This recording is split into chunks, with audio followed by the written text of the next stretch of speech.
જય શ્રી કૃષ્ણ। જે BS6 ગાડીની અંદર ઓઇલ ફિલ્ટર આવે છે તો એને 5000 કિલોમીટરે ઓઇલ ફિલ્ટર ચેન્જ કરવાના આવે છે અને 10000 કિલોમીટર જ્યારે ગાડી ચાલી જાય ત્યારે એમાં પેટ્રોલ ફિલ્ટર ચેન્જ કરવાનું આવે છે।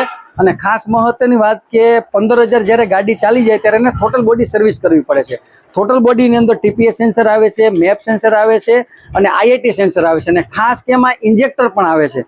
તો આ ચારેય વસ્તુ ટોટલ બોડીની અંદર આવે છે। આને 15000 કિલોમીટર હંમેશા ક્લીન કરવી પડે। જો આ ન કરવામાં આવે તો ગાડી મિસિંગ કરવા માંડે છે અને ગાડીની માઇલેજમાં ફરક પડી જાય છે। બીજું કે BS6 ગાડીની અંદર જો એના સ્પેશિયલ ઓઇલ સિવાય જો બીજું ઓઇલ નાખવામાં આવશે ને તો એનું ઓઇલ ટેમ્પરેચર સેન્સર આખું હાઈ થઈ જશે અને ગાડી મિસિંગ કરશે, ગાડી દબાવવા માંડશે, પિકઅપમાં ફેર પડી જાય અને ગાડીમાં માઇલેજ નહીં આવે।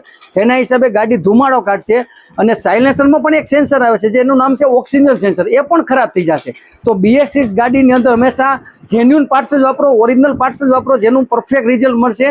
કોઈ એસેમ્બલ કંપનીના પાર્ટ્સ યુઝ નહીં કરો કારણ કે એસેમ્બલ કંપનીમાં રિઝલ્ટ નહીં મળે। આવી રીતે અમારો નેક્સ્ટ વિડીયો પાર્ટ 8 જુઓ। જય શ્રી કૃષ્ણ।